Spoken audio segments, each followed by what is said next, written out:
Yeah. I Yeah. mean, what an amazing saga, dude. Hmm. Jesus. Well, Vince the new Gilligan. show is coming out soon. They keep putting out little promos and like little things for it. Oh yeah. Yeah. When is it? What's It the? seems kooky. Like I hope he actually like lands it and is a good show, but it seems quite kooky. It's like quite a weird concept. Yeah, it's the new thing with Ray Seahorn that Hmm. Vince Gilligan's doing. Yeah. When does it come out? I forget, Vince but it's like Gilligan. soon, dude. Let me look at Vince it. Gilligan. Uh, Plur Pluribus. Pluribus. November 7th. Oh Yeah, yeah, it's real coming up. soon. Yeah. The most miserable person on earth must save the world from happiness. Like it's just a very absurd. Like talking about Oh absurd God. things. Like it's just a very absurd concept. So Yeah. I hope he I don't know executes about it because that. it sounds strange. Yeah. I mean, it's hard to believe he wouldn't, nail it. It I mean, he's happens. such an incredible writer. But yeah, Yeah. who knows? Who I knows, guess we'll man? see. Because he was comfortable in his little sandbox, So it's like once you get out of that, it's like, what do you do now? Yeah. Yeah. I find it. I think it's a one more quick point. I think it's interesting though, Vince. One thing that does make me raise an eyebrow at Vince Gilligan a little bit is the fact. I don't know if you knew this, but because he co-created Better He Call did Saul with co-create Peter it, Peter yes. Gould, Yeah, Peter Gould. and he didn't want to introduce Lalo. Yeah. Like he was like, why do we don't need a lot. We don't need to explain that because Lalo's a throwaway line in Breaking Bad. He's Yes. mentioned But then it once. became the most iconic character in that show. Yeah, Yeah. and like Peter Gould fought for it, and then Yeah, because eventually then Vince there's like Gilligan was like, "All because then right, the yeah, question really is just like how much is Peter Gould important to this yeah." dynamic?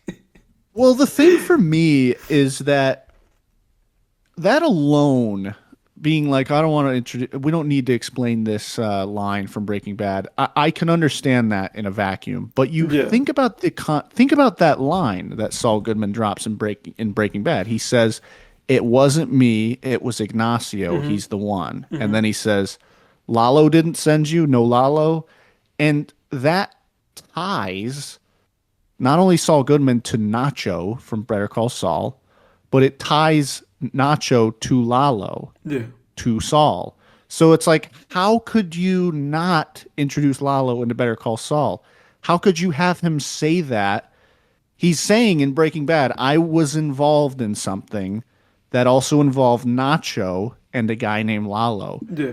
So if you introduce Nacho in Better Call Saul, how can you not introduce Lalo? Yeah, you have You to. get what I'm saying?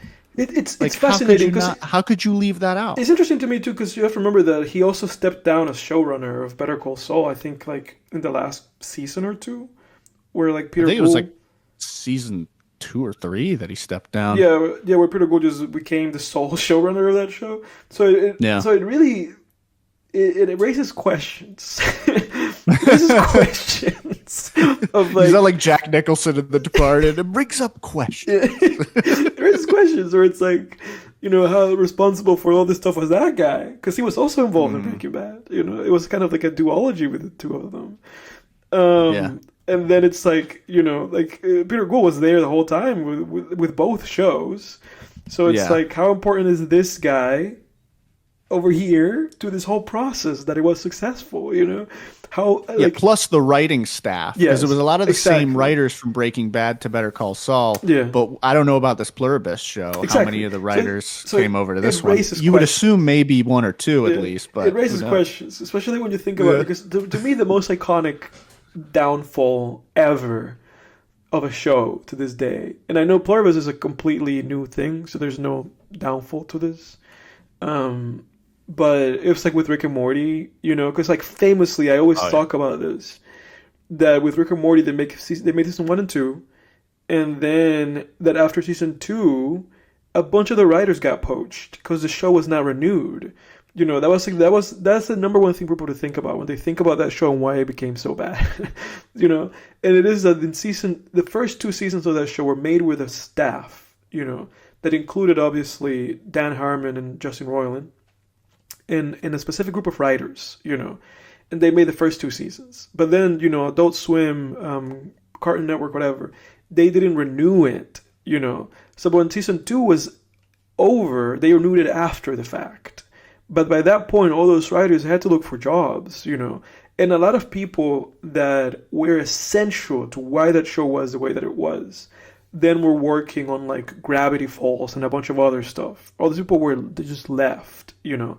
And so season three was a bunch of new writers, and then Roiland and Harmon, you know. But I think after season three, like season three onward, I think it's pretty clear to see that there was a huge kind of shift in the comedy and the approach and the sensibilities of the show. And then that it seems like Roiland maybe took more and more and more kind of power on that show and became more and more just kind of Justin Roiland's show. And then now I don't even know what the heck it is. I mean, it's still airing, I think, but that's beside the point.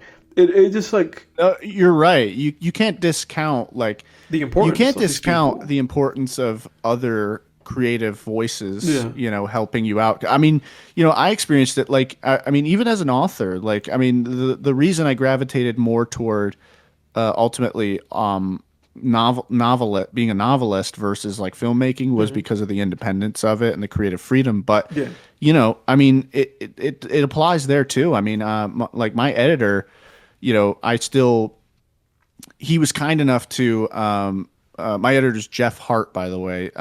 Just a little plug for him. If anyone needs anything edited, find him on Reedsy. He's awesome. He's got a couple of horror novels that he's put out, one of which was made into a movie, and he's also ghost written a number of New York Times bestsellers, and he's a professional editor by trade as well. So yeah, he's the real deal. He's a great editor. He was worth every penny after hiring him.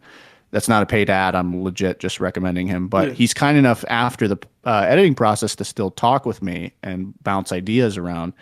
And I mean, like even recently, I'm still working on the revisions for the novel right now. Thankfully, I'm almost done. But, he floated an idea a few weeks ago, and I was like, So it's pretty holy good. shit, that's Yeah. fucking awesome. Yeah. I'm using that. Like Yeah. totally using that. Yeah. And I'm totally using it, Yes. dude. Like I'm writing it as we speak. Like, I was like, that's a great freaking idea. Yeah. So don't discount. Yeah, like you're absolutely right, dude. You can't discount the power of other creative Collaboration. voices. Yeah. Yeah, So I guess and Vince Gilligan wouldn't deny that either. No. Like he's super humble in these interviews too. He talks about the importance of like Yeah. his But- writing staff and how many great ideas they've come But the up thing with. to note is that Peter Gould's not there, and who knows Yeah. how many of those other writers are there. So we'll see. Hopefully, it turns out, and he delivers a great show. We'll see. Yeah. Well, in the